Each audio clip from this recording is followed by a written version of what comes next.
ٹھیک. اعوذ باللہ من الشیطان الرجیم بسم اللہ الرحمن الرحیم الا المستضعفین من الرجال والنساء والولدان لا يستطيعون حیلة ولا يهتدون سبیلا فأولئک عسى الله ان يعفو عنهم وكان الله عفوا غفورا ومن يهاجر في سبيل الله يجد في الأرض مراغما كثيرا وسعا ومن يخرج من بيته مهاجرا إلى الله ورسوله ثم يدركه الموت فقد وقع أجره على الله وكان الله غفورا رحيما وإذا ضربتم في الأرض فليس عليكم جناح أن تقصروا من الصلاة إن خفتم أن يفتنكم الذين كفروا إن الكافرين كانوا لكم عدوا مبينا وإذا كنت فيهم فأقمت لهم الصلاة فلتقم طائفة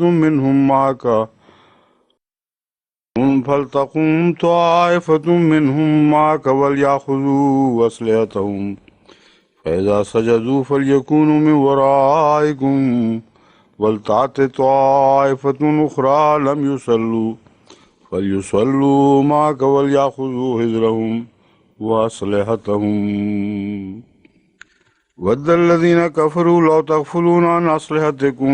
وأمتعتكم فيميلون عليكم ميلة واحدة ولا جناح عليكم إن كان بكم أذى من مطر أو كنتم مرضى أن تضعوا أسلحتكم وخذوا حذركم إن الله أعد للكافرين عذابا مهينا فإذا قضيتم الصلاة فاذكروا الله قياما وقعودا وعلى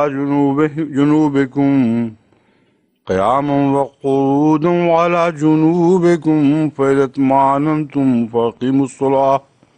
إن الصلاة كانت على المؤمنين كتابا موقوتا ولا تهنوا في ابتغاء القوم إن تكونوا تعلمون فإنهم يعلمون كما تعلمون وترجون من الله ما لا يرجون وكان الله عليما حكيما. یہاں تک تو تلاوت پہلے بھی ہو چکی ہے نہیں ہو چکی تھی نا، تو پہلے یہ ختم کر لیتے ہیں، پھر جو رہے گا پھر دوبارہ تلاوت کر لیں گے. إلا المستضعفين من الرجال والنساء والولدان لا يستطيعون حيلة ولا يهتدون سبيلا، سوائے ایسے لوگ جو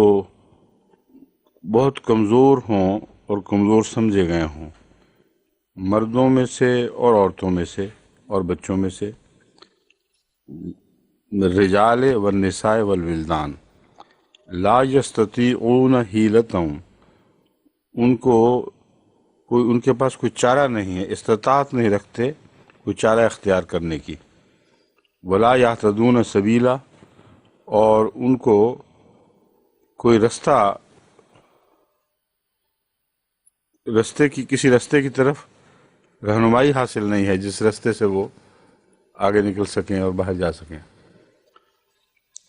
یہاں جیسا کہ میں پہلے وضاحت سے بیان کر چکا ہوں، وہ لوگ مراد ہیں جو دینی لحاظ سے مجبور ہیں اور ان کو خطرہ بھی ہے اور ان پر فرض ہے کہ وہ ہجرت کر جائیں، اور اگر اس کے باوجود ان کو ہجرت کی بھی استطاعت نہیں ہے تو ان کے متعلق اللہ تعالیٰ فرماتا ہے کہ وہ ان سے خدا تعالیٰ مغفرت کا سلوک فرمائے گا اگر کچھ کمزوری بھی ظاہر ہو جائے. یہ کمزوری ظاہر ہو جائے کا لفظ یہاں لکھا تو نہیں ہوا، لیکن اگلی آیت سے پتہ چل رہا ہے کہ یہی مراد ہے. فَأُولَٰئِکَ عَسَى اللَّهُ أَن يَعْفُوَ عَنْهُمْ، بس یہی وہ لوگ ہیں کہ بعید نہیں کہ اللہ تعالیٰ ان سے عفو کا سلوک فرمائے. اس کا مطلب ہے کہ کچھ سخت مجبوری کی حالت میں کچھ کمزوری ہو اور دل نہ چاہے، دل میں ایمان قائم ہو، تو ان سے عفو کا سلوک اللہ فرمائے گا۔ وکان اللہ عفو غفورا، یقیناً اللہ تعالیٰ بہت ہی عفو فرمانے والا، یعنی درگزر کرنے والا اور بہت بخشنے والا ہے۔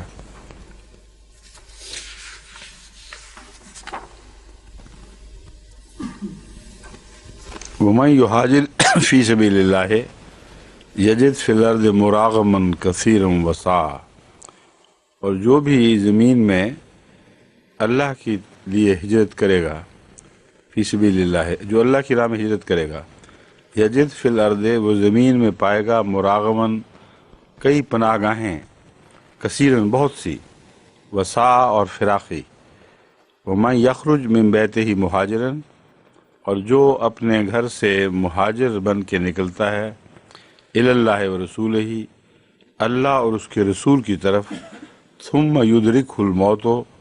پھر اسے موت آ لیتی ہے، فقد وقع اجرہ علی اللہ، تو اللہ پر اس کا اجر قائم ہو گیا ہے۔ وکان اللہ غفور الرحیمہ،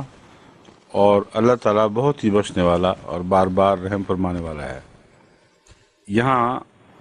جو فرمایا گیا ہے یخرج من بیتہ مہاجرن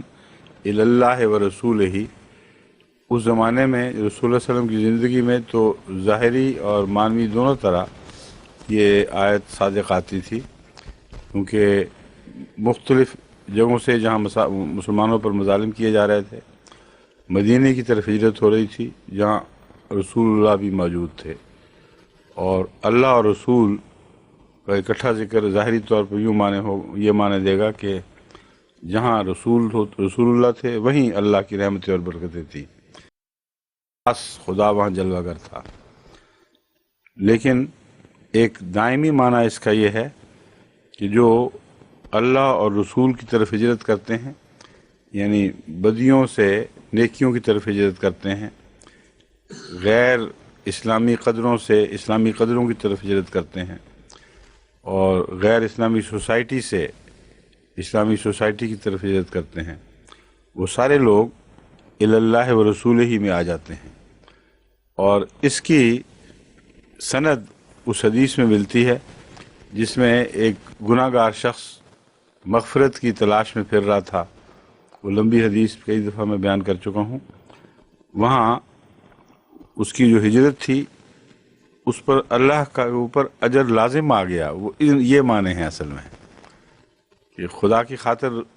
قرآن نے وعدہ دیا ہوا ہے، تو اس وعدے کی افعال اللہ کس طرح فرماتا ہے، اس کا ایک نظارہ تھا جو حضرت صلی اللہ علیہ وسلم کو دکھایا گیا۔ وکان اللہ غفور الرحیمہ، اور اللہ بہت ہی مغفرت فرمانے والا اور بار بار رحم فرمانے والا ہے۔ وَإِذَا ضَرَبْتُمْ فِي الْأَرْضِ فَلَيْسَ عَلَيْكُمْ جُنَاحٌ أَن تَقْصُرُوا مِنَ الصَّلَاةِ، اگر تم سفر کرو زمین میں، فَلَيْسَ عَلَيْكُمْ جُنَاحٌ، تو ہرگز تم پر کوئی گناہ نہیں، أَن تَقْصُرُوا مِنَ الصَّلَاةِ، کہ تم نماز قصر کر لیا کرو، ان خفتم، اگر تم ڈرو، ان یفتنکم الذین کفروا، کہ وہ لوگ جو کفر کر رہے ہیں، انکار کر رہے ہیں، وہ تمہیں فتنے میں مبتلا کر دیں گے۔ ان الکافرین کانوا لکم عدوا مبینا، یقیناً کافر لوگ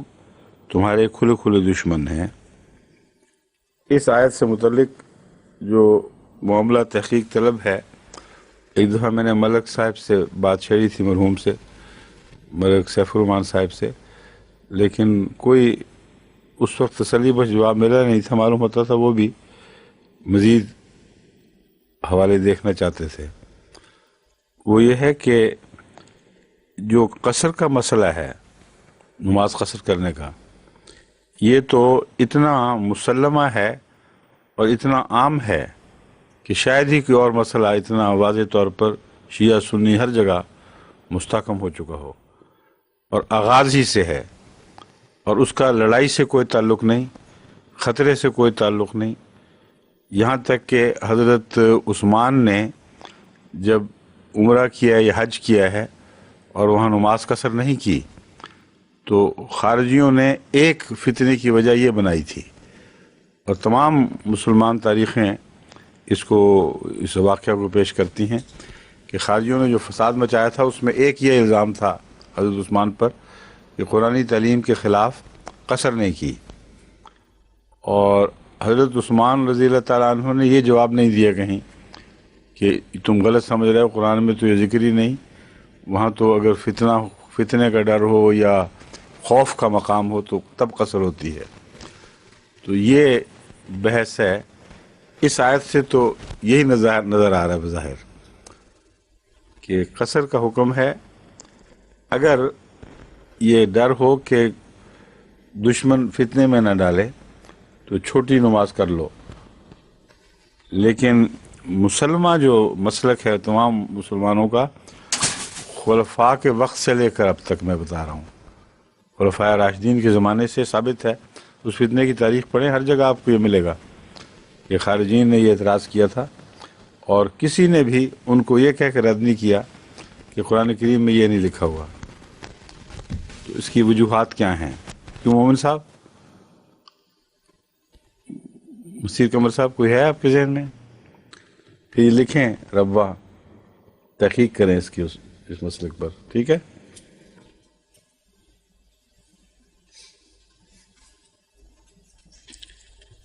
دوسرے ایک اور بھی ہے اس کا پہلو جو قابل غور ہے، ان خفتم ان یفتنکم الذین کفروا،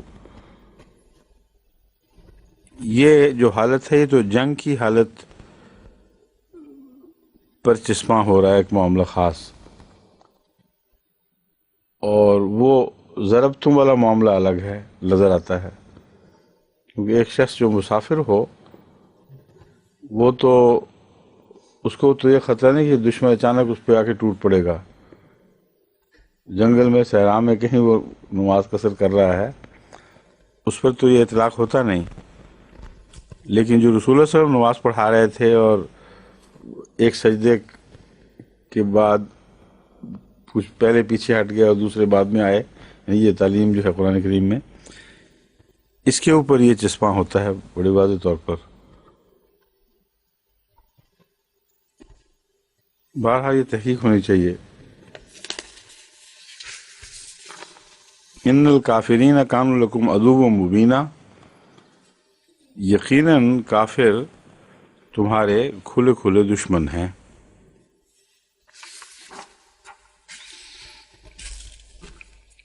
وَإِذَا كُنْتَ فِيهِمْ، اب یہ اس کا ذکر آ گیا ہے جو میں بیان کر رہا تھا۔ وَإِذَا كُنْتَ فِيهِمْ، جب تو ان میں ہو، فَأَقَمْتَ لَهُمُ الصَّلَاةَ، تو انہیں نماز پڑھایا کر۔ فَلْتَقُمْ طَائِفَةٌ مِّنْهُمْ مَعَكَ، ان میں سے ایک گروہ تیرے ساتھ کھڑا ہو جائے، وَلْيَأْخُذُوا أَسْلِحَتَهُمْ، اور وہ ہتھیار بند ہوں، اپنے ہتھیار ساتھ لیے ہوئے ہوں۔ فَإِذَا سَجَدُوا، جب وہ سجدہ کریں، فَلْيَكُونُوا مِنْ وَرَائِكُمْ، تو وہ تمہارے پیچھے ہٹ جائیں۔ وَلْتَأْتِ طَائِفَةٌ أُخْرَى، اور دوسرا گروہ آ جائے، لم یصلوا، جس نے نماز نہ پڑھی ہو، فَلْيُصَلُّوا مَعَكَ، پھر وہ تیرے ساتھ نماز پڑھیں۔ وَلْيَأْخُذُوا حِذْرَهُمْ وَأَسْلِحَتَهُمْ، وہ پھر اپنا بچاؤ ساتھ لیں، پکڑ لیں، وَأَسْلِحَتَهُمْ، اور اپنے اسلحہ پکڑ لیں، یعنی ساتھ ہی نماز کے اپنا بچاؤ ساتھ رکھیں، وَأَسْلِحَتَهُمْ، اور اپنے اسلحہ کو بھی ساتھ رکھیں۔ وَدَّ الَّذِينَ كَفَرُوا لَوْ تَغْفُلُونَ عَنْ أَسْلِحَتِكُمْ وَأَمْتِعَتِكُمْ فَيَمِيلُونَ عَلَيْكُمْ مَيْلَةً وَاحِدَةً، وہ لوگ جنہوں نے کفر کیا وہ یہ چاہتے ہیں کہ اگر تم اپنے اسلحہ سے اور اپنے سامان سے غافل ہو تو اچانک تم پر ایک زبردست حملہ کر دیں۔ وَلَا جُنَاحَ عَلَيْكُمْ، اور تم پر کوئی گناہ نہیں، إِن كَانَ بِكُمْ أَذًى مِّن مَطَرٍ، کہ اگر تمہیں کوئی تکلیف ہو بارش کی، او کنتم مرضى، یا تم مریض ہو، ان تضعوا اسلحتکم، کہ تم اپنے اسلحہ کو چھوڑ دو، یعنی الگ کر لو، وخذوا حذرکم، مگر اپنا بچاؤ ساتھ رکھو، یعنی ہتھیار بند پوری طرح ہونے کی ضرورت نہیں، مگر بچاؤ کا سامان ساتھ رہنا چاہیے۔ ان اللہ اعد للکافرین عذاب مہینہ، یقیناً اللہ تعالیٰ نے کافروں کے لیے رسوا کرنے والا عذاب بنایا ہے۔ یہ جو آیت ہے اس میں ایک رکعت پڑھنے کا حکم ہے ان کا، اور دوسری رکعت کو پورا کرنے کا حکم یہاں نہیں ملتا۔ ملک صاحب نے جو اشارہ کیا تھا وہ اسی طرف کیا تھا۔ ان کے نزدیک یہ اس وقت کی بات ہے جب ابھی 4 رکعتیں نہیں بلکہ 2 رکعتیں ہوتی تھیں، اور 2 رکعتوں کی کسر 1 رکعت کافی ہونا، یہ خاص جنگ سے تعلق رکھتا ہے۔ لیکن عام نمازوں میں جو کسر ہے 4 کی 2 کرنے والا، وہ ملک صاحب کے نزدیک اس آیت کے تابع نہیں بلکہ ویسے اس کی اجازت تھی۔ اگر تھی تو وہ کہاں سے نکلی ہے؟ قرآن کریم سے نکلنی چاہیے۔ تو یہ بحث ہے، اور پھر اس بات کی مزید چھان بین کہ یہ تو ہر جنگ میں شروع ہوئے، کیا جنگ بدر تک یہی صورت تھی کہ ابھی نماز آدھی تھی؟ یہ ساری باتیں دیکھنی پڑیں گی۔ اگر ملک صاحب کی جو بات مجھے صحیح یاد ہے تو پھر یہ نقشہ بن رہا تھا۔ میں نے جو کہا تھا مجھے پوری تسلی نہیں، کیونکہ ملک صاحب کے ذہن میں بھی تھا کہ شاید کوئی ابھی مزید چھان بین ہونی چاہیے، تو غالباً یہی الجھنیں ہوں جو ان کے ذہن میں ہوں۔ اس لحاظ سے تحقیق ہونی چاہیے کہ نماز کب تک 2 رکعتیں رہی ہے، کب 4 رکعتیں بنی ہے، اور جب ہم قصر کرتے ہیں یہ جو حصہ ہے تو اس کا تعلق 2 سے 1 ہونے سے ہے صرف، اور وہ نماز کی اصلی حالت ہے۔ پھر وہ یہ مسلک لے رہے تھے ملک صاحب، وہ جو 2 کی حالت ہے وہ اصلی ہے، اور 4 رکعتیں 2 اس پہ زائد ہوئی ہیں، اور یہ حکم اس سے نیچے شروع ہوتا ہے۔ تو اس نے مسئلہ حل کرنے کی وجہ اور الجھنیں پیدا کر دی ہیں۔ یہ ساری چیزیں اب دوبارہ چھان بین کرنی پڑے گی۔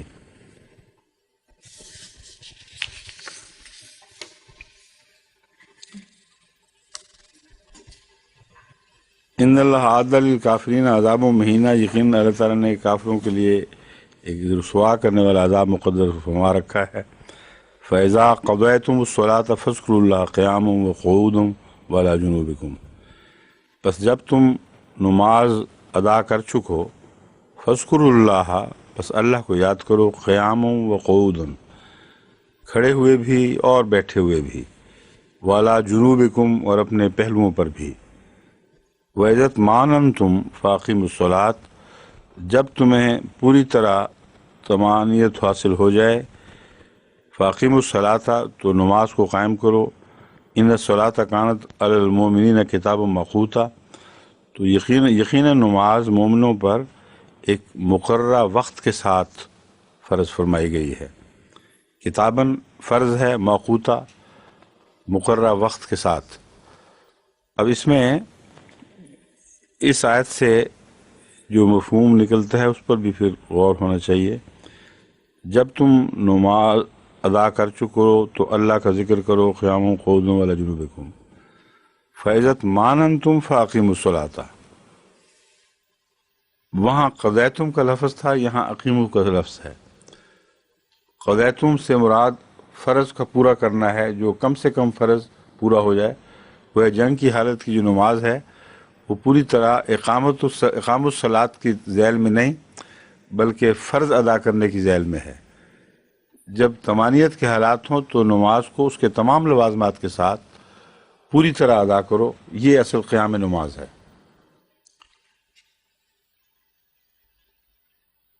اور وہاں جہاں قیام کا لفظ ہے وہ رسول اللہ صلی اللہ علیہ وسلم کے متعلق ہے۔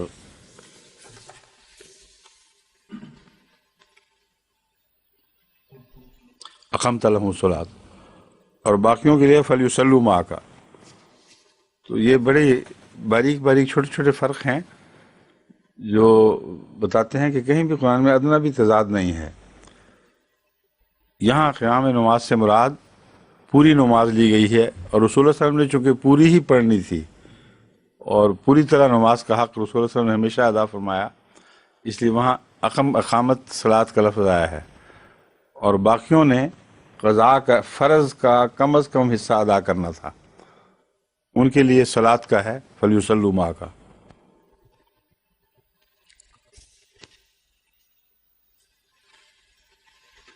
ولا تہنوا فی ابتغاء القوم، قوم سے کا پیچھا کرنے، ابتغاء میں نے چاہنے میں، اس کو مراد یہ ہے کہ قوم میں جو شریر لوگ ہیں، جو فسادی ہیں، جو تمہارے دشمن ہو چکے ہیں، ان کی طرف سے غافل نہیں رہنا، بلکہ ان کا کھوج لگا کر ان کو پکڑنا ضروری ہے۔ اس بارے میں تم نے غفلت نہیں کرنی۔ وہ مختلف ٹولیوں میں پھرتے، کبھی یہاں فساد پیدا کرتے، کبھی وہاں فساد پیدا کرتے، تو ان پر نظر رکھنا اور ان کی تلاش رکھنا، یہ اس معاملے میں کوئی سستی نہ ہو، لا تہنوا، اس بارے میں کمزوری نہ دکھاؤ۔ ان تکونوا تعلمون، اگر تم مصیبت میں مبتلا ہو، علم کہتے ہیں دکھ کو، اور جسمانی مشقت کے لیے بھی لفظ علم آتا ہے، تو صرف وہ جذباتی دکھ نہیں بلکہ جسمانی تکلیف،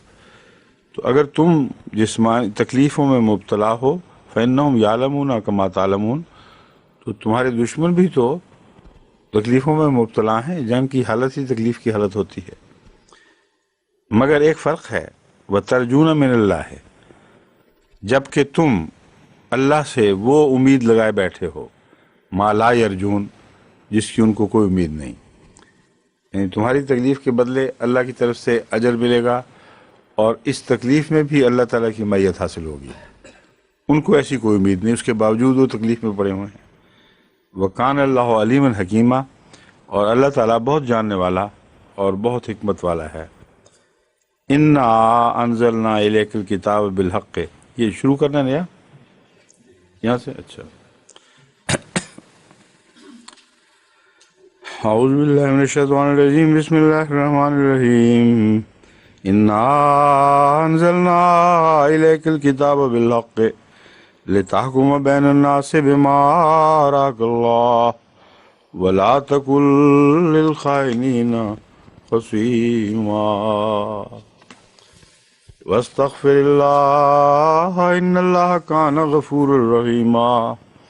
وَلَا تُجَادِلْ عَنِ الَّذِينَ يَخْتَانُونَ أَنفُسَهُمْ إِنَّ اللَّهَ لَا يُحِبُّ مَنْ كَانَ خَوَّانًا أَثِيمًا يَسْتَخْفُونَ مِنَ النَّاسِ وَلَا يَسْتَخْفُونَ مِنَ اللَّهِ وَهُوَ مَعَهُمْ إِذْ يُبَيِّتُونَ مَا لَا يَرْضَىٰ مِنَ الْقَوْلِ وَكَانَ اللَّهُ بِمَا يَعْمَلُونَ مُحِيطًا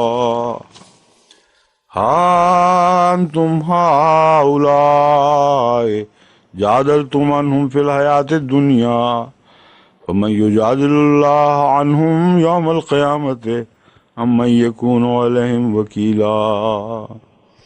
ومن یعمل سوءا او یظلم نفسہ ثم یستغفر اللہ یجد اللہ غفورا رحیما ومن یکسب اثما فانما یکسبہ علی نفسہ وکان اللہ علیما حکیما ومن یکسب خطیئۃ او اثما ثم یرم بہ بریئا فقد احتمل بہتانا واثما مبینا ولولا فضل اللہ علیک ورحمتہ لہمت طائفۃ منہم ان یضلوک وما یضلون الا انفسهم وما يضرونك من شيء فأنزل الله عليك الكتاب والحكمة وعلمك ما لم تكن تعلم وكان فضل الله عليك عظيما لا خير في كثير من نجواهم إلا من أمر بصدقة أو معروف أو إصلاح بين الناس ومن يفعل ذلك ابتغاء مرضات الله فسوف نؤتيه أجرا عظيما ومن يشاقق الرسول من بعد ما تبين له الهدى ويتبع غير سبيل المؤمنين نوله ما تولى ونصله جهنم وساءت مصيرا إن الله لا يغفر أن يشرك به ويغفر ما دون ذلك لمن يشاء ومن يشرك بالله فقد ضل ضلالا بعيدا إن يدعون من دونه إلا إناثا وإن يدعون إلا شيطانا مريدا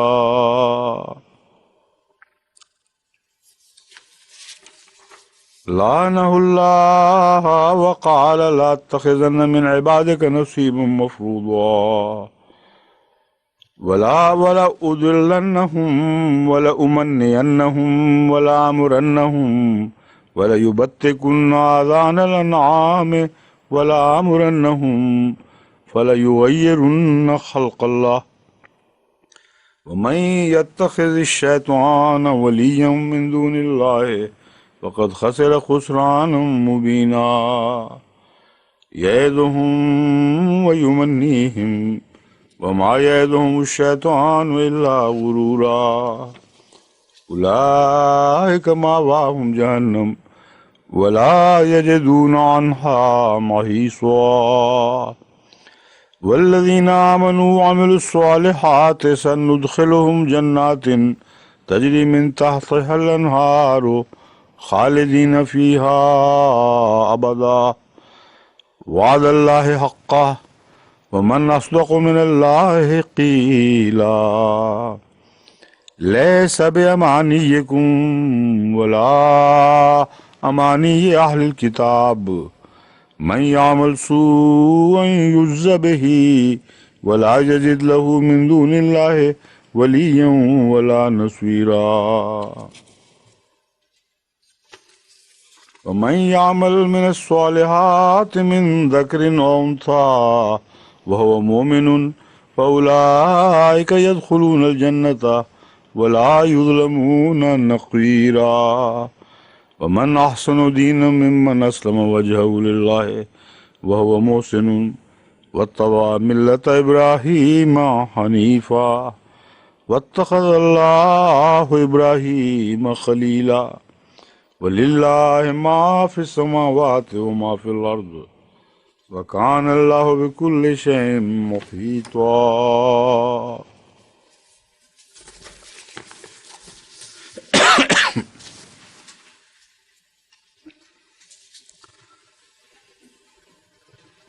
إنا أنزلنا إليك الكتاب بالحق لتحكم بين الناس بما أراك الله یقیناً ہم نے کتاب تیری طرف اتاری ہے بالحق حق کے ساتھ لتحکم بین الناس سے تاکہ لوگوں کے درمیان تو فیصلہ فرمائے بما اراک اللہ ہو اس حکمت سے جو اللہ تعالیٰ نے تجھے عطا فرمائی ہے بما اراکا جو خدا نے تجھے سوجھ بوجھ دی ہے عطا فرمائی اس لیے میں نے کہا حکمت عطا فرمائی ولا تکن للخائنین خصیما اور جو خیانت کرنے والے ہیں ان کے حق میں ان کی خاطر جھگڑا نہ کر خصیم جھگڑا کرنے والا نہ بن ایسے میں یہاں دراصل مراد ہے وکالت نہ کر ان کی طرف سے وکیل نہ بن تو چونکہ وکیل جب معاملہ پیش کرتے ہیں تو اس کے حق میں خوب دلیلیں پیش کرتے ہیں جس کا معاملہ کے کمزور ہو اس میں جھگڑا زیادہ ہوتا ہے اس لیے لفظ خصیمہ استعمال ہوا ہے یہ مراد نہیں کہ نعوذ باللہ خدا کے انبیاء حضرت ابراہیم یا رسول اللہ صلی اللہ علیہ وسلم خدا سے جھگڑا کرتے تھے مراد یہ ہے کہ ان کے کیس بڑے کمزور تھے اس لیے بڑی جد و جہد سے کوشش سے ان کی وکالت کرنی پڑتی تھی تو فرمایا خائنین کے لیے تو نے کوئی وکالت نہیں کرنی تو ان کا وکیل نہ بن واستغفر اللہ اور اللہ سے بخشش طلب کر ان اللہ کان غفور الرحیمہ، یقیناً اللہ تعالیٰ بہت بخشنے والا اور رحم فرمانے والا ہے۔ یہاں واستغفر اللہ کا جو موضوع ہے وہ بیان نہیں فرمایا، جس کا مطلب دونوں طرح بنتا ہے کہ تو جو ان کی ہمدردی میں، ان کی محبت میں، ان رحم کی خاطر، محبت نہیں رحم کی خاطر ان کے جواز کی باتیں ہمارے سامنے رکھتا رہا ہے، تو استغفار سے کام لے۔ اللہ تعالیٰ یہ منع فرما رہا ہے کہ آئندہ یہ کام نہیں کرنا۔ دوسرا استغفار ہے ان کے لیے، بجائے اس کے کہ ان کے معاملے میں ان کی حمایت میں کوئی دلیلیں سوچے کہ اس وجہ سے بھی پیچھے رہ گئے ہوں گے، فلاں وجہ سے یہ ہوا ہوگا۔ بخشش طلب کر، اور بخشش کا مضمون ہر آدمی پر برابر صادق آتا ہے اس کی موت تک۔ ایک نبی مشرکین کے لیے بھی، ہر قسم کے گناہ گاروں کے لیے بخشش مانگ سکتا ہے، لیکن اگر وہ شرک کی حالت میں مر جائیں پھر ان کے لیے بخشش طلب کرنے کا مضمون ختم ہے۔ اس لیے یہ خیال نہ کریں کہ زندگی میں کسی مشرک کے لیے دعا نہیں ہو سکتی۔ حضرت مسیح موعود علیہ السلام سے بارہا ہندو درخواست دعا کیا کرتے تھے جو مشرک تھے، اب دعائیں کرتے تھے، اور ان قبولیت دعا کے نشان ان کو عطا ہوئے اور وہ گواہ بنے رہے بڑی مدت تک۔ تو مجھے بھی لکھتے ہیں کہ ہندو دعا کے لیے، ان کے لیے جب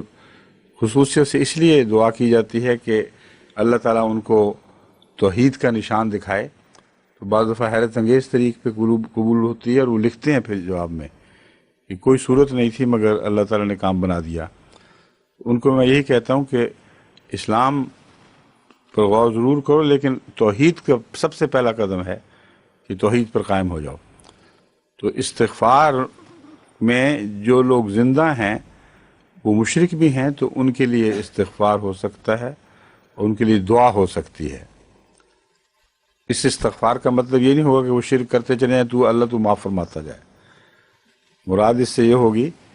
کہ ان سے بخشش کا سلوک ایسے یہ فرما کہ ان کو بخشش کا حقدار بنا دے، ان کا شرک دور ہو جائے، ان کی کمزوریاں جاتی رہیں۔ بہرحال یہ کھلا مضمون ہے، مگر وہاں تو مشرکین تھے ہی نہیں زیر بحث، وہاں تو وہ کمزور مسلمان تھے جو بعض فرائض کی ادائیگی سے غافل رہے اور پیچھے رہے، اور اللہ تعالیٰ کے نزدیک وہ خیانت کر رہے تھے۔ انہوں نے اہم ذمہ داریوں کے وقت اپنی ذمہ داری کو نہیں ادا کیا، اور اس لحاظ سے وہ خائن کہلائے۔ ان اللہ کان غفور الرحیمہ، بخشش طلب کر، ان اللہ کان غفور الرحیمہ، اللہ تعالیٰ بہت بخشنے والا اور بہت رحم فرمانے والا ہے۔ ولا تجادل عن الذین یختانون انفسہم، وہی مجادلے کا لفظ پھر آیا ہے کہ ان کی بھرپور حمایت نہ کر، ان کے خاطر ان کا کیس، ان کی وکالت نہ کر، جو لوگ یختانون انفسہم، جو خود اپنے نفسوں کے متعلق خیانت کرتے ہیں۔ ان کی خیانت خود ان کے خلاف ہے، ان کے اپنے مفاد کے خلاف ہے۔ ان اللہ لا یحب من کان خوانا اثیما، اللہ تعالیٰ ہرگز اس کو پسند نہیں کرتا جو بہت بڑا خیانت کرنے والا ہو اور اسیم، جو گناہ گار ہو۔ اب یہاں بہت بڑی خیانت کرنے والا کیوں فرمایا گیا؟ کیا نسبتاً کم خیانت کرنے والوں کو اللہ پسند فرماتا ہے اور صرف حد سے زیادہ گزرے ہوئے خائن کو ناپسند کرتا ہے؟ اس کے متعلق میں پہلے آپ کو ایک دفعہ توجہ دلا چکا ہوں کہ میرے نزدیک یہ جو طرز کلام ہے یہ دراصل ادنا کی بھی نفی کرنے والی ہے۔ اللہ تعالیٰ خائن، حد سے زیادہ بڑے ہوئے خائنوں کو پسند نہیں کرتا سے مراد یہ ہوتی ہے کہ اللہ تعالیٰ خیانت کا ایک ذرہ بھی پسند نہیں کرتا، اور جو حد سے بڑھ جائے اس کے باوجود اس سے خدا کیسا پیار کر سکتا ہے؟ یعنی جس چیز کی کا ادنا بھی خدا کو پسند نہ ہو، اس میں حد سے بڑے ہوئے کے لیے تو کوئی تعلق کا سوال ہی پیدا نہیں رہتا۔ یہ مراد نہیں ہے کہ صرف حد سے بڑے ہوئوں کو ناپسند کرتا ہے، ان سے کم درجے والوں کو پسند کر لے تو کوئی حرج نہیں، ہرگز کہیں بھی یہ مراد نہیں ہے۔ اور لا یحبو کا مضمون دوسرا یہ بتاتا ہے کہ جب کہا جاتا ہے اس سے محبت نہیں کرتا، تو اس کا برعکس بعض دوسری زبانوں میں بھی ملتا ہے کہ اس کا برعکس شدت سے صادق آرا ہوتا ہے۔ محبت نہیں کرتا کا مطلب ہے نفرت کرتا ہے، اور محبت سے کم درجے اسی پہلو میں، اسی مضمون میں اس سے کم تر درجے کے جواز کی بحث نہیں ہو رہی ہوتی۔ تو کہتے ہیں اللہ تعالیٰ اس چیز اس سے محبت نہیں کرتا، تو مراد یہ ہے کہ اس کا برعکس کرتا ہے، ان سے ناراضگی ہے بہت سخت۔ تو محبت سے کم درجہ کا مضمون اس یہاں زیر نظر ہی نہیں ہے۔ یہ مراد نہیں ہے کہ محبت تو نہیں کرتا مگر ویسے پسند کرتا ہے، اور کبھی کبھی ویسے تھوڑی بہت شاباش دے دی تو کوئی بات نہیں، بالکل یہ مطلب نہیں ہے۔ بالکل محبت نہیں کرتا یہ معنی ہے، ایک ذرہ بھی محبت نہیں کرتا، یعنی محبت کا جو کچھ برعکس ہے وہ ان سے کرتا ہے۔ یستخفون من الناس، وہ لوگوں سے تو چھپتے ہیں، ولا یستخفون من اللہ، اور اللہ سے چھپ نہیں سکتے، وہو معہم، اور وہ ان کے ساتھ ہوتا ہے، اذ یبیتون، جب وہ راتوں کو مشورے کرتے ہیں، ما لا یرضی من القول، ان باتوں میں جو اللہ کو پسند نہیں، ما لا یرضی من القول، کہ اللہ جن کا بیان کرنا پسند نہیں فرماتا، وکان اللہ بما یعملون محیطا، اور اللہ تعالیٰ جو کچھ وہ عمل کرتے ہیں ان کو گھیرے میں لیے ہوئے ہے۔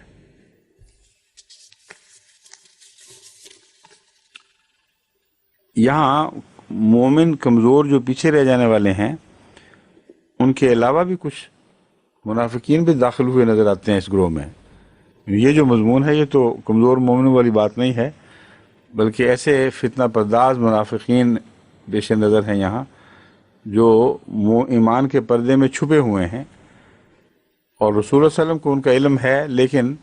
ان سے وہ مغفرت کا سلوک فرما رہے ہیں اور چاہتے ہیں کہ ہلاک نہ ہوں، مگر اللہ تعالیٰ ان کا معاملہ خوب کھول رہا ہے کہ وہ جو پیچھے ہٹ جاتے ہیں تو پھر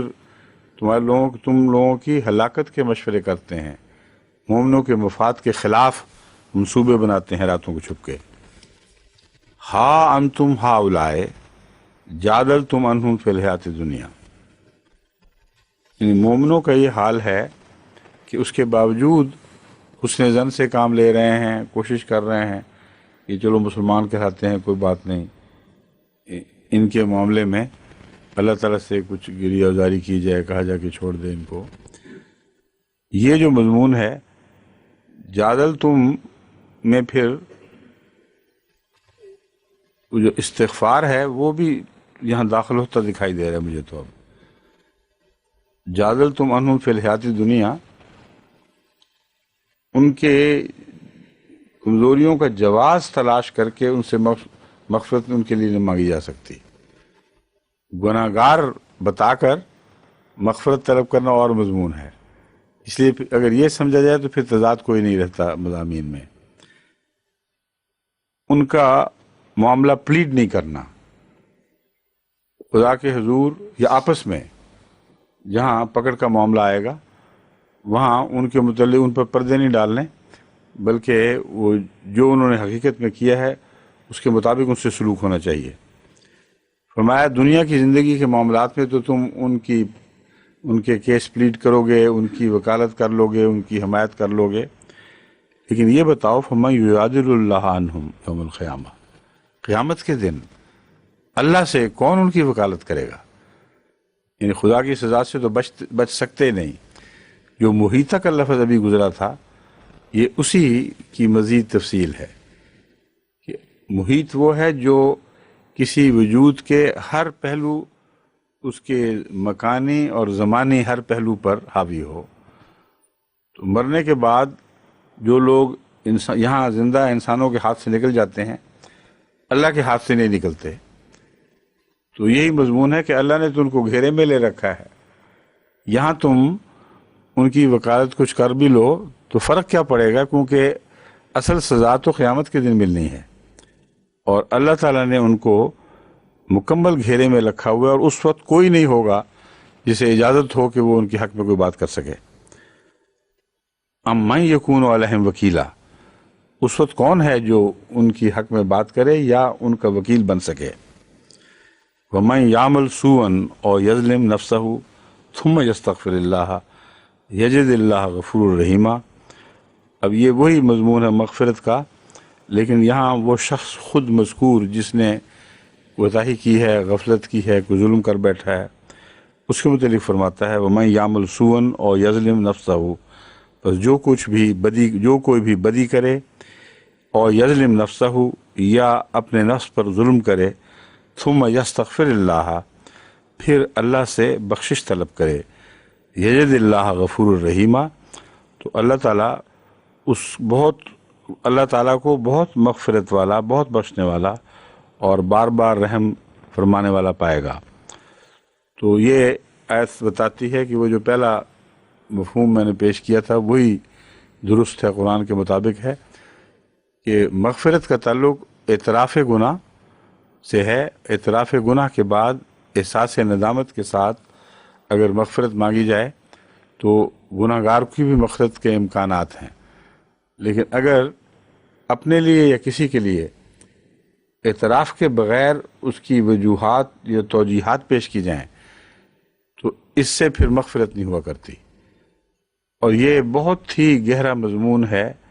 وہ لوگ جو غلطی پر اپنی توجیحات پیش کرتے ہیں اور جانتے ہیں کہ جھوٹ ہیں اور نفس کے بہانے ہیں، وہ اپنا کیس خراب سے خراب تر کرتے چلے جاتے ہیں، اور ہمیشہ ان لوگوں پر غصہ بڑھتا چلا جاتا ہے. لیکن جو شروع میں ہی شرافت کا سلوک کر کے ہتھیار ڈال دیتے ہیں کہ ہاں یہ ہماری غلطی تھی، طبیعت فوراً ان کے لیے مغفرت کی طرف مائل ہوتی ہے. تو اللہ تعالیٰ نے جو انسان کو اپنی صورت پہ پیدا کیا، جو بائبل میں آتا ہے، یا اپنی صفات عطا کی ہیں ذلی طور پر، وہ خدا کو پہچاننے میں ہمیں مدد دیتی ہیں. یعنی ہم جو فطری رد عمل سچائی کے ساتھ دکھاتے ہیں وہی طرز عمل زیادہ شان کے ساتھ اللہ تعالیٰ کی ذات میں ہے. دراصل اسی کا عکس ہے جو ہماری تخلیق میں ہمارے اوپر ایک چھاپ کی طرح موجود ہے. وَمَن يَعْمَلْ سُوءًا أَوْ يَظْلِمْ نَفْسَهُ ثُمَّ يَسْتَغْفِرِ اللَّهَ، پھر استغفار کرے، اعتراف حق، اعتراف گناہ کرے، اللہ کو وہ بہت ہی بخشنے والا اور بار بار رحم فرمانے والا پائے گا. وَمَن يَكْسِبْ إِثْمًا فَإِنَّمَا يَكْسِبُ عَلَىٰ نَفْسِهِ، جو کوئی گناہ کماتا ہے تو وہ اپنے نفس کے خلاف ہی کماتا ہے. وَكَانَ اللَّهُ عَلِيمًا حَكِيمًا، اور اللہ تعالیٰ بہت علم والا، بہت صاحب علم اور بہت حکمت والا ہے. وَمَن يَكْسِبْ خَطِيئَةً أَوْ إِثْمًا ثُمَّ يَرْمِ بِهِ بَرِيًّا فَقَدِ احْتَمَلَ بُهْتَانًا وَإِثْمًا مُبِينًا. دوسرے گناہ گار بھی اس بیان ہو گئے. ان کی ایک شک وہ ہے کہ جو نہ صرف یہ کہ اپنے بارے میں اعتراف نہیں کرتے بلکہ کوشش کرتے ہیں کہ ان کا جرم کسی اور کے سر تھوپا جائے. کہتے ہیں دراصل اس نے یہ غلطی کی تھی، اس کی وجہ سے ہم یہ پکڑے گئے ہیں، اور قصور اس کا ہمارا نہیں ان کا ہے. یہ ہر روز ماؤں کو تجربہ ہوتا ہے، گھر میں بچے اس طرح کرتے رہتے ہیں جن کی تربیت ٹھیک نہ ہوئی ہو، یا تربیت سے پہلے کچھ وہ زور لگاتے ہیں اس قسم کی باتوں میں. تو توجہ کے ساتھ ان کے یہ رجحان درست کرنے پڑتے ہیں کہ ہرگز اپنی غلطی پہ پردہ نہیں ڈالنا، اسے تسلیم کرنا ہے، اور کسی اور پر اپنا جرم عائد کرنے کا تو سوال ہی پیدا نہیں ہوتا. یہ بدتر گناہ ہے اس سے بھی کہ انسان اپنے جرم پر پردہ ڈالے. تو یہ آخری منحوس شکل جو ہے اس کا بھی ذکر فرما دیا کہ جو خطا کر دے یا گناہ ہو جائے اس کو ہرگز یہ نہیں چاہیے کہ کسی اور معصوم پر اس کی تہمت ڈال دے، وہ اسم، یہ تو بہت بڑا بہتان ہے، وہ اسم مبینہ، اور بہت کھلا کھلا گناہ ہے۔ وَلَوْلَا فَضْلُ اللَّهِ عَلَيْكَ وَرَحْمَتُهُ لَهَمَّتْ طَائِفَةٌ مِّنْهُمْ أَن يُضِلُّوكَ، اگر تجھ پر اللہ کا خاص فضل نہ ہوتا، ورحمتہ، اور اس کی رحمت نہ ہوتی، لَهَمَّتْ طَائِفَةٌ، ارادہ کیے بیٹھے تھے بعض گروہ ان میں سے، ان یضلوک، کہ تجھے گمراہ کر دیں، پختہ ارادہ کیے بیٹھے تھے۔ وما یضلون الا انفسهم، مگر خدا کے خاص فضل اور رحمت کی وجہ سے جو تجھے گمراہ کرنے کی کوشش کرتے ہیں وہ اپنے آپ کو گمراہ کرنے کے سوا اور کچھ حاصل نہیں کرتے۔ وما یضرونک من شیء، اور تجھے کوئی نقصان نہیں پہنچا سکتے۔ وما یضلون الا انفسهم، نہیں گمراہ کرتے مگر اپنے آپ کو۔ وما یضرونک، اور تجھے تکلیف نہیں پہنچاتے، من شیء، ذرا بھی پہنچا سکتے مراد ہے۔ وَأَنزَلَ اللَّهُ عَلَيْكَ الْكِتَابَ وَالْحِكْمَةَ، اور اللہ نے تجھ پر کتاب اتاری ہے اور حکمت۔ وَعَلَّمَكَ مَا لَمْ تَكُنْ تَعْلَمُ، اور تجھے سکھایا ہے وہ جو تو نہیں جانتا تھا۔ انزل اللہ علیک الکتاب، کتاب اتاری ہے، اس کے ساتھ حکمت کون سی چیز ہے جو اتاری ہے؟ کیوں نہیں بتائیں؟ آج تو وہ شریف اشرف صاحب ہیں ہی نہیں، کس سے پوچھا جائے پھر اب مسئلہ؟ کیوں جی؟ مبارک صاحب آپ بھی ان باتوں میں شغف رکھتے ہیں، غور کرتے رہتے ہیں، بتائیے۔ کتاب تو اتاری، حکمت کہاں اتاری ہے؟ کس چیز صورت میں اتاری ہے؟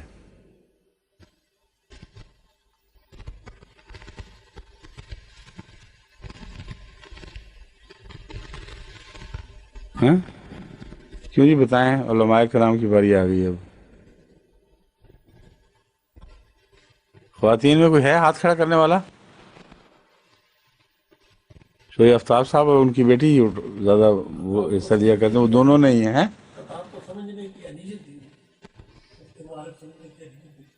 اتاری، حکمت اتاری ہے رسول، ہاں ٹھیک کہہ رہے ہیں آپ۔ اصل بات یہی ہے کہ اللہ تعالیٰ صرف کتاب اتار دے تو اس سے لوگوں کے پلے کچھ نہیں پڑ سکتا۔ اگر بددیانت ہوں، بے ایمان ہوں، تو ویسے ہی علم حاصل نہیں کر سکتے کچھ، اور اگر عقل سے آ رہی ہوں تو غلط ترجمے کریں گے۔ تو جس شان کی کتاب ہو اسی شان کا نزول حکمت ضروری ہے۔ بس چونکہ قرآن کریم سب سے کامل ہے اور اکمل کتاب ہے، اس لیے اسی شان کی حکمت حضرت صلی اللہ علیہ وآلہ وسلم پر نازل فرمائی ہے۔ مراد یہ ہے کہ وہ حکمت اس عام حکمت کے علاوہ ہے جو رسول اللہ علیہ وسلم کو طبعاً حاصل تھی، اور وہ جو نور علی نور کا مضمون ہے، یہ وہ مضمون ہے۔ یعنی ویسے تو رسول اللہ علیہ وسلم کی فطرت پہلے ہی ایک ایسی شفاف تھی کہ آسمان سے شعلہ نور نہ بھی نازل ہوتا تو بھڑک اٹھنے کے لیے تیار تھی۔ یعنی ایسے لوگ بے نوع انسان کے لیے روشنی کا سامان ضرور کرتے ہیں۔ دنیا میں جو غیر مذہبی دنیا میں ایسے صاحب فراست لوگ پیدا ہوتے ہیں تو یہ ہو ہی نہیں سکتا کہ وہ چپ چاپ چلے جائیں۔ ان کا نور فراست بھڑکتا ہے، روشنی پیدا کرتا ہے، مگر وہ آسمانی نور سے عاری ہوتا ہے، اس لیے وہ کامل نہیں ہوتا اور غلطیوں سے پاک نہیں ہوتا۔ تو قرآن کریم فرماتا ہے رسول اکرم صلی اللہ علیہ وسلم کے متعلق کہ آپ وہ نور تھے، وہ شعلہ، وہ جو بھڑک اٹھنے کے لیے تیار بیٹھا تھا۔ وَلَوْ لَمْ تَمْسَسْهُ نار، ایسا نور جسے آگ نہ بھی چھوئے تو اٹھ کھڑا ہوتا ہے۔ پھر اللہ نے اس پر آسمان سے شعلہ نور اتارا اور نور علی نور ہو گیا۔ یہ نور علی نور کا محاورہ قرآن نے بیان فرمایا ہے۔ تو یہ جو حکمت ہے یہ کتاب کے اندر موجود ہے، لیکن اس حکمت کو سمجھنے کے لیے ایک بیرونی حکیم کی ضرورت ہے، اور رسول اکرم صلی اللہ علیہ وآلہ وسلم خود صاحب حکمت تھے، لیکن آسمانی حکمتوں کو سمجھنا اپنی ذاتی حکمت سے ممکن نہیں جب تک آسمان سے حکمت نہ نازل ہو۔ تو یہ مراد ہے کہ کتاب اتاری، پھر اس کے شایان شان حکمت سے تجھے آراستہ فرمایا تاکہ اس کے تمام گہرے عارفانہ پہلو تجھ پر روشن ہو جائیں۔ ساتھ ہی فرماتا ہے وہ علامہ کا معلوم تکن تعلم، صاف پتہ چلا کہ عام حکمت نہیں تھی، یہاں مراد نہیں ہے، اس سے علاوہ دوہری بھرپور حکمت ہے۔ اگر یہ حکمت نازل نہ ہوتی تو اس کتاب سے وہ علم حاصل نہ فرما سکتے رسول اللہ صلی اللہ علیہ وسلم جو اس حکمت کے عطا ہونے کے نتیجے میں حاصل ہوا ہے۔ تو خدا نے تجھے اس چیز کی تعلیم دی جس کا تجھے علم نہیں، اس کی توفیق نہیں تھی۔ وَكَانَ فَضْلُ اللَّهِ عَلَيْكَ عَظِيمًا، اور اس پہلو سے اللہ کا فضل تجھ پر بہت ہی بڑا ہے۔ لا خیر فی کثیر من نجواہم، ان کے اکثر مشوروں میں جو الگ بیٹھ کے وہ باتیں کرتے ہیں ان میں کوئی خیر کی بات نہیں ہوتی۔ کثیر من نجواہم الا من امر بصدقۃ او معروف او اصلاح بین الناس، سوائے اس کے کہ کبھی وہ صدقہ کی بات کریں، غریبوں کی ہمدردی میں خرچ کرنے کی بات کریں، یا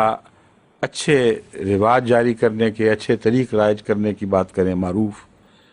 اور اصلاح بین الناس، یا لوگوں میں اصلاح کی تجاویز پر غور کریں۔ اس سے پتہ چلتا ہے قرآن کریم کی عظمت مزید ظاہر ہے کہ جن کو کنڈیم کر رہا ہے کہ رات کو اٹھ کے وہ بیہودہ باتیں کرتے ہیں اور منصوبے بناتے ہیں، ان کے اندر جو خیر کا پہلو ہے اس کا بھی ذکر فرما دیا، ٹوٹل کنڈیمنیشن نہیں کی ہے۔ بعض باتیں ان میں اچھی بھی ہوتی ہیں ایسے موقع پر، بس وہ مجالس جو رات کو اٹھ کر لگائی جائیں اور ان میں یہ باتیں ہوں، ان کے خلاف کوئی بات نہیں ہے۔ یعنی ان کے علاوہ عام روزمرہ کی زندگی میں بھی یہ آیت ہمارے لیے رہنما بن جاتی ہے۔ مجلس مشاورت کے وقت راتوں کو میٹنگ کمیٹیاں بیٹھی ہوئی ساری جاگتی، وہ انہی باتوں پہ غور کرتی ہیں۔ تو یہ نہ کہیں کہ نجوہ منع ہے، رات کو اٹھ کر بیتیں کرنا منع ہے۔ جو نیکی کی باتیں ہیں، اصلاح کی باتیں ہیں، خیر کی باتیں ہیں، ان کی اجازت ہے اور وہ خدا کو پسند ہیں۔ وَمَن يَفْعَلْ ذَلِكَ ابْتِغَاءَ مَرْضَاتِ اللَّهِ، اور جو کوئی، یہ وہی بات آ گئی کہ جو کوئی یہ بات اللہ کی رضائیں حاصل کرنے کے لیے، اللہ کی مرضیاں حاصل کرنے کے لیے چاہے، فَسَوْفَ نُؤْتِیہِ أَجْرًا عَظِیمًا، تو اسے ہم بہت ہی بڑا اجر عطا فرمائیں گے۔ تو ایک گروہ کا ذکر کرتے کرتے جو شر تھا، ان کے اس پہلو کا ذکر فرما دیا جو ان میں خیر کا بھی موجود تھا، اور خیر کے پہلو سے جو دروازہ کھلا ہے اس سے اب خالصتاً ان لوگوں میں داخل ہو گیا ہے یہ ذکر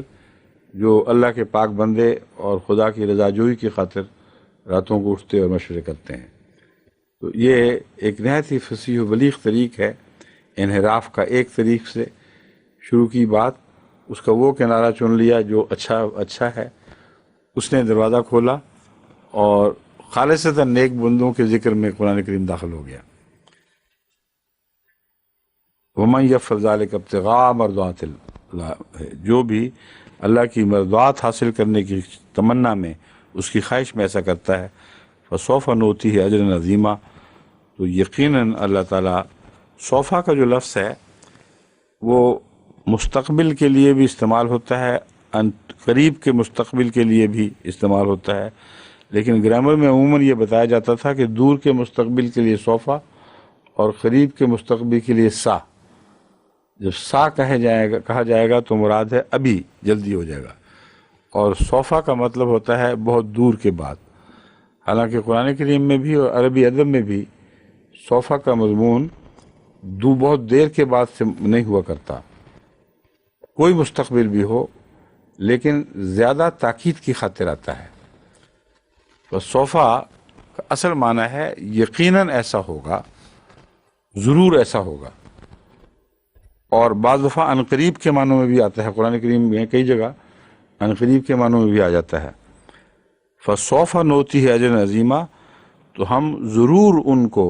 ان کا اجر دیں گے، ہے تو مستقبل لیکن ضرور کے معنی رکھتا ہے۔ وَمَن يُشَاقِقِ الرَّسُولَ مِن بَعْدِ مَا تَبَيَّنَ لَهُ الْهُدَىٰ، اور جو بھی رسول کے خلاف بات کرتا ہے، شقاق کرتا ہے رسول سے، اس سے مخالفت کرتا ہے، من بعد ما تبین له الہدیٰ، من بعد اس کے کہ ما تبین له الہدیٰ، کہ اس پر ہدایت کھل گئی ہے، وَيَتَّبِعْ غَيْرَ سَبِيلِ الْمُؤْمِنِينَ، اور پھر مومنوں کے طریق کی بجائے غیر مومنانہ طریق اختیار کرتا ہے۔ سبیل کہتے ہیں راستے کو، راہ کو، تو سبیل المومنین مومنوں کا طریق، اور غیر سبیل المومنین مومنوں کے طریق کے علاوہ کوئی طریق، یتبع کا مطلب ہے پیروی کرتا ہے، اس کی اتباع کرتا ہے، نولہ ما تولا، ہم اسے اسی طرف پھیر دیں گے جس طرف وہ پھر رہا ہے، یعنی اسے اس کا بد مقصد حاصل ہوگا، نیک انجام سے محروم ہو جائے گا، وَنُصْلِهِ جہنم، اور اسے جہنم میں داخل کر دیں گے، وَسَاءَتْ مَصِیرًا، اور بہت ہی برا ٹھکانہ ہے، بہت ہی برا ٹھکانہ ہے۔ ان اللہ لا یغفر ان یشرک بہ، اللہ تعالیٰ ہرگز پسند نہیں کرتا کہ اس کا شرک کیا جائے۔ یقین اللہ تعالیٰ پسند نہیں کرتا، یہ لفظاً تو یہ بنتا ہے، لیکن اردو محاورے میں اللہ تعالیٰ ہرگز پسند نہیں کرتا زیادہ بہتر ترجمہ معلوم ہوتا ہے، ان یشرک بہ، کہ اس کا شرک، اس کے ساتھ شرک کیا جائے یا اس کا شریک ٹھہرایا جائے، وَيَغْفِرُ مَا دُونَ ذَلِكَ لِمَن يَشَاءُ، اور اس کے سوا جسے چاہے، جو چاہے بخش دے، بخش سکتا ہے، یعنی شرک اس کو سخت ناپسند ہے، شرک کو چھوڑ کر یغفر ما دون ذالک، اس سے ورے ورے جو گناہ ہیں، لمن یشاء، جس کے لیے چاہے انہیں معاف فرما سکتا ہے، ومن یشرک باللہ، اور جو بھی اللہ کا شرک کرتا ہے، فقد ضل ضلالا بعیدا، تو وہ بہت دور کی گمراہی میں مبتلا ہو چکا ہے، یعنی اس کا معاملہ بہت دور جا چکا ہے۔ یہاں بھی یاد رکھنے کے لائق بات ہے کہ جتنے بھی صحابہ تھے الا ماشاء اللہ، اکثر مشرکین میں سے آئے تھے آغاز میں، بعد میں کچھ یہود میں سے آئے، کچھ عیسائیوں میں سے آئے، لیکن بھاری اکثریت ان مشرکین کی جو مسلمان ہوئے ہیں پہلے مشرک ہی تھی، اور بعض ان میں سے بھی اتفاقاً ایسے تھے جو توحید پرست بھی ہوتے تھے۔ تو سوال یہ، حضرت خدیجہ بھی توحید پرست تھیں، اور بھی اسی طرح اور مثالیں ہیں، مگر سوال یہ پیدا ہوتا ہے کہ وہ سارے بخشے گئے کہ نہیں؟ وہ سارے بخشے گئے۔ تو یہاں مراد یہ ہے کہ وہ شخص جو شرک کی حالت میں مر جاتا ہے، اور وہ شخص جو مومن ہونے کے بعد پھر شرک کرتا ہے، وہ بہت خطرناک غلطی ہے۔ اس لیے دو باتیں ایسی ہیں جن سے ڈرتے رہنا چاہیے، ایک یہ کہ انسان کو شرک کی حالت میں موت نہ آئے، پہلے توحید پر قائم ہو چکا ہو، دوسرے ایمان لانے کے بعد شرک کے ہر قسم کے جو سائے ہیں ان سے اپنے جسم کو صاف اور پاک کر کے منور کر لے توحید سے۔ کوئی گوشہ بھی انسان کا ایسا نہیں ہونا چاہیے جس پہ شرک نے اندھیرا ڈال رکھا ہو۔ وقت ہو گیا؟ ٹھیک ہے۔ وَمَن یشرک باللہ فقد ضل ضلالا بعیدا، یہ ہو چکا ہے۔ اب ان یدون من دونہ، یہاں سے شروع کریں گے انشاءاللہ، ٹھیک ہے؟ نشان لگا لیں۔